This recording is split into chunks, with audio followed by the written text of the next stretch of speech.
इस वीडियो में मैं 1 से लेकर 100 तक की सभी संख्याओं को, सभी नंबर्स को लिखना चाहती हूँ। और ये मैं कुछ मज़ेदार तरीके से करना चाहती हूँ, कुछ इस तरीके से जिससे कि आपको इन संख्याओं में, इन नंबर्स में एक पैटर्न सा दिखाई दे। तो चलिए शुरू करते हैं।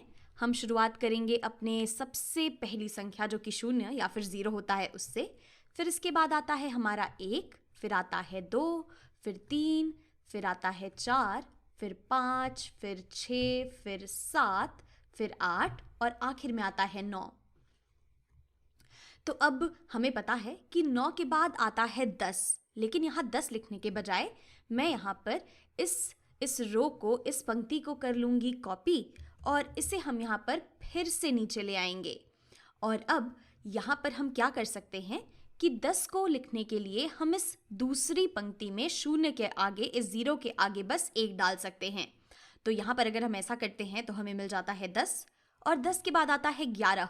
तो 11 लिखने के लिए मैं इस वाले 1 के आगे 1 और लगा दूंगी। फिर 12 लिखने के लिए इस 2 के आगे मैं 1 लगा दूंगी इस तरीके से।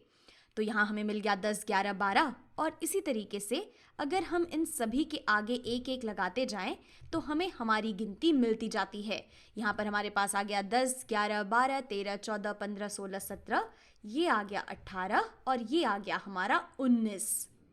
तो ये तो काफ़ी मज़ेदार है। हमने यहाँ पर अपनी पहली पंक्ति को कॉपी कर लिया। ये जो पीली वाली संख्याएं हैं ये हमें हमारी पहली वाली पंक्ति से मिली हैं और इनके आगे, इन सभी के आगे हमने 1 1 जोड़ दिया। ये जो गुलाबी वाले 1 हैं ये दिखाते हैं 10 को और आप इसे ऐसे सोच सकते हैं जैसे कि यहाँ पर ये 10 है तो इस 10 का मतलब है कि हमारे पास 1 10 है और 0 है।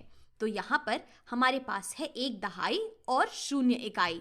इसी तरीके से अगर आप 11 की बात करें तो यहाँ पर हमारे पास ये जो 1 है ये दिखाता है 10 को, तो हमारे पास 1 दहाई है और इसके अलावा हमारे पास 1 इकाई है जो हमने यहाँ ऊपर से ही लिखी हुई थी।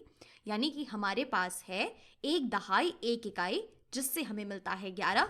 इसी तरीके से 12 को हम सोच सकते हैं, हमारे पास है 10 और 2 और ये मिलकर हो जाता है 12।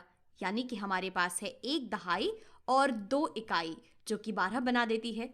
इसी तरीके से आप इन बाकी संख्याओं के बारे में भी सोच सकते हैं। चलिए देखते हैं कि क्या ये काम हम आगे भी कर सकते हैं या नहीं। मैं फिर से यहाँ पर अपनी इस पहली वाली पंक्ति को कॉपी कर लूँगी और इसे हम फिर से यहाँ पर नीचे ले आएंगे। तो 19 के बाद क्या आता है? 19 के बाद आता है 20। तो हम अपने इस 0 के आगे 1 2 रख देंगे। इसी तरीके से यहाँ आ जाएगा 21, 22, 23, 24, 25, 26, 27, 28, 29। और फिर से आप इसे ऐसे सोच सकते हैं, अगर हम यहाँ पे इस 24 को ले लें तो इसका मतलब है कि हमारे पास है यहाँ पर 20 और 4। यहाँ ये जो 2 है ये है 2 दहाई यानी कि 20 के बराबर। तो हमारे ये जितने भी हरे वाले 2 हैं ये सभी 20 को या फिर 2 दहाइयों को दिखाते हैं। और ये जो 4 है ये तो हमने अपने इस पहली वाली रो से ये जो 4 इकाई थी यहाँ से लिया। तो 24 हमें बताता है कि हमारे पास है 2 दहाइयाँ और 4 इकाइयाँ जो कि 24 के बराबर होती हैं। तो यही चीज़ आप इन सभी संख्याओं के लिए सोच सकते हैं। तो चलिए इसी तरीके से आगे बढ़ते हैं और फिर से अपनी इस वाली पंक्ति को, इस पहली वाली पंक्ति को जो है हम कॉपी कर लेते हैं। अब यहाँ 29 के बाद क्या आता है? तो 29 के बाद आता है 30। तो यहाँ इस 0 के आगे हम 3 लिख देंगे। फिर इसी तरीके से हम आगे बढ़ते जाएंगे और इन सभी के आगे हम 3 लिख देंगे। तो हमारे पास आ जाएगा 30, 31, 32, 33, 34, 35, 36, 37, 38, 39। तो इन सभी नंबर्स में हमारे जो दाएं वाले अंक हैं वो 0 से शुरू होते हैं और 0, 1, 2, 3, 4, 5, 6, 7, 8, 9 तक बढ़ते जाते हैं। और हमारे जो बाएं वाले अंक हैं, अगर हम 10 से 19 के बीच में बात करें तो हमारे सभी बाएं वाले अंक 1 हैं। अगर हम 20 से 29 की बात करें तो बाएं वाले सभी अंक 2 हैं। और अगर हम 30 से 39 की बात करें तो बाएं वाले सभी अंक 3 हैं। तो आपकी समझ में आ रहा होगा कि यहाँ पर क्या चल रहा है। तो अब अगर मैं 0 से लेकर 99 तक की गिनती को काफ़ी तेज़ी से लिखना चाहूँ तो मैं कैसे लिख सकती हूँ? तो इसके लिए मैं यहाँ पर अपनी ये पहली वाली पंक्ति को फिर से कॉपी कर लूँगी।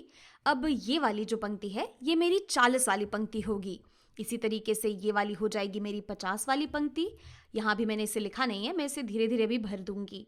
ये हो जाएगी मेरी 60 वाली पंक्ति, ये आ गई मेरी 70 वाली पंक्ति, ये आ गई मेरी 80 वाली पंक्ति और ये आ गई मेरी 90 वाली पंक्ति।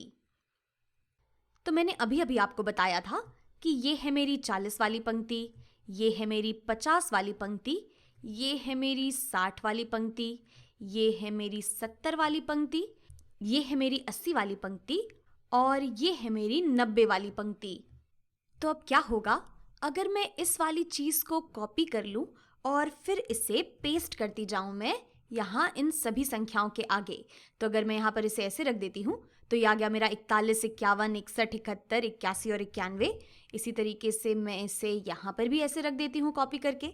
फिर यहाँ पर भी मैं इसे कॉपी कर दूँ तो यहाँ पर हमारे पास ये आ गया 43, 53, 63, 73, 83 और 93। और ये काम मैं हर एक रो के लिए करूँगी। मैं हर एक पंक्ति में, मैं हर एक कॉलम में इस चीज़ को जोड़ती जाऊँगी। आप देख सकते हैं कि मेरी जो संख्याएं हैं ये पूरी होती जा रही हैं। यहाँ पर आ गया 46, 56, 66, 76, 86, 96। इसी तरीके से हम अपनी इस गिनती को बहुत ही जल्दी से पूरा कर सकते हैं। और मैं उम्मीद कर रही हूँ कि आपको ये पैटर्न समझ आया होगा कि हम किस तरीके से इस गिनती को यहाँ पे भरते जा रहे हैं।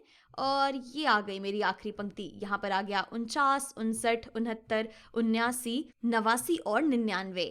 और अगर आप इस चीज़ को थोड़ा और पूरा देखना चाहते हैं तो यहाँ पर चलिए हम एक 100 को भी डाल देते हैं। यहाँ पर अगर मैं लिख दूँ 10 और इसके आगे मैं यहाँ पर फिर से ये शून्य लगा दूँ तो हमने यहाँ पर 100 तक की गिनती लिख ली है। और आप देख सकते हैं कि ये पैटर्न यहाँ पर भी काम करता है। यहाँ पर हम 1, 2, 3 इस तरीके से शुरू करके 8, 9, 10 तक पहुँच जा रहे हैं और इस तरीके से हमारा ये पैटर्न ये चलते जाता है।